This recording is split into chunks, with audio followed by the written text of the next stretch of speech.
नमस्कार, पत्रिका के मॉर्निंग पॉडकास्ट में आपका स्वागत है। मैं हूं आपके साथ नाजिया। आज है दिन बुधवार, तारीख 7 दिसंबर। सबसे पहले जानेंगे मौसम का हाल। यूपी में हल्की ठंड के साथ ही दिन में धूप में तेजी बरकरार है। राजधानी लखनऊ में आज न्यूनतम तापमान 11 डिग्री सेल्सियस और अधिकतम तापमान 25 डिग्री सेल्सियस दर्ज किया गया। यूपी की 5 खबरें। लखीमपुर खीरी के तिकुनिया इलाके में हुई हिंसा के मामले में मुख्य आरोपी और केंद्रीय गृह राज्य मंत्री आजम मिश्रा टेनी के बेटे आशीष मिश्रा की मुश्किलें बढ़ गई हैं।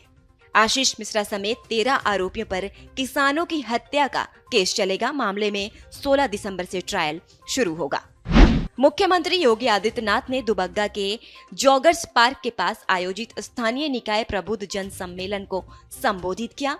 मुख्यमंत्री ने कहा कि स्थानीय सरकारों की उपेक्षा की वजह से पहले लखनऊ की तस्वीर अच्छी नहीं थी। यहाँ का नाम आने पर गंदगी, अव्यवस्था और अराजकता दिमाग में आ जाती थी, लेकिन अब तस्वीर बदल रही है। कन्नौज जिले में सपा के राष्ट्रीय अध्यक्ष और पूर्व मुख्यमंत्री अखिलेश यादव ने कहा कि नगर निगम, नगर पालिका व नगर पंचायत के चुनाव पार्टी सिंबल से लड़ाएगी। साइकिल चिन्ह से प्रत्याशी अच्छा प्रदर्शन करेंगे। रामपुर व मैनपुरी में हुए उपचुनाव पर कहा कि पुलिस प्रशासन ने मतदाताओं को निकलने ही नहीं दिया। अगर भाजपा सत्ता में है और रही तो वोट डालने का भी अधिकार छीन लेगी। नोएडा में लग्जरी कारों की रेस लगाते समय एक शख्स ने एक युवती की जान ले ली। युवक सेक्टर 96 में जगुआर चला रहा था। बुरी तरह जख्मी युवती को अस्पताल ले जाया गया, जहां उसने दम तोड़ दिया। घटना के बाद पुलिस ने पीड़ित परिवार की शिकायत के आधार पर केस दर्ज कर लिया है। 2 ही दिन में यूपी की विधानसभा अनिश्चितकाल के लिए स्थगित कर दी गई है। सभा सोमवार 5 दिसंबर से शुरू होकर 7 दिसंबर तक चलनी थी। अब 2 ऐसी खबरें जिसे डिटेल में जानना जरूरी है। यूपी पब्लिक सर्विस कमीशन की तरफ से मेडिकल ऑफिसर के पद पर बम्पर वैकेंसी निकली है। इस वैकेंसी के जरिए कुल 2382 पदों पर भर्तियां की जाएंगी।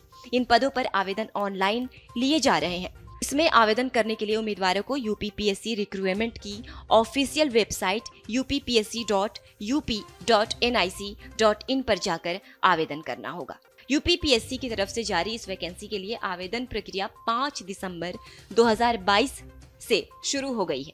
इसमें आवेदन करने के लिए उम्मीदवारों को 2 जनवरी 2023 तक का समय दिया गया है। इस वैकेंसी में आवेदन फीस जमा करने की आखिरी तारीख 5 जनवरी 2023 है।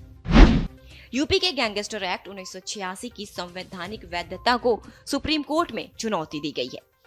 मंगलवार को सुप्रीम कोर्ट में दायर याचिका में दावा किया गया कि पुलिस की तरफ से गैंगस्टर एक्ट का दुरुपयोग किया जा रहा है। इस याचिका में गैंगस्टर एक्ट के प्रावधानों को भी चुनौती दी गई है। इसके तहत आरोपी की 60 दिनों के रिमांड के प्रावधान को भी चुनौती दी गई है। साथ ही इसमें यह कहा गया है कि पुलिस की तरफ से आरोपी की संपत्ति जब्त करना भी गलत है।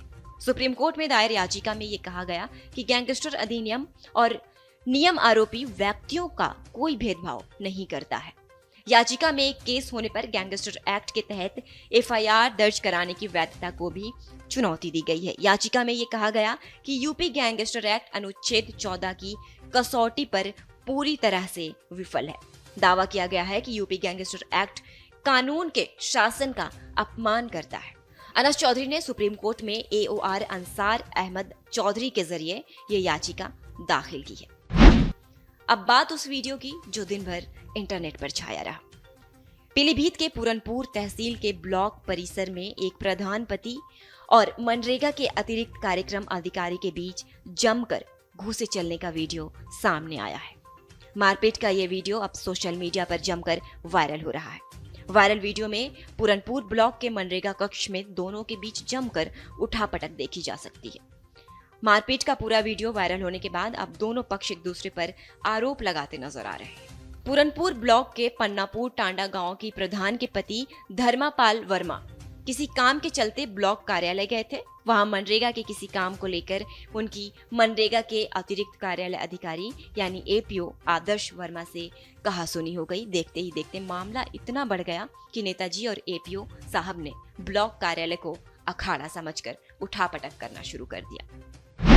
आज का विचार, अगर परमात्मा भी आ जाए और कहे कि छुआछूत मानो, तो मैं ऐसे परमात्मा को भी मानने से इनकार करता हूँ, किंतु परमात्मा ऐसा कह ही नहीं सकता। ये बात अटल बिहारी वाजपेयी ने कही थी। आज का पॉडकास्ट समाप्त करते हैं।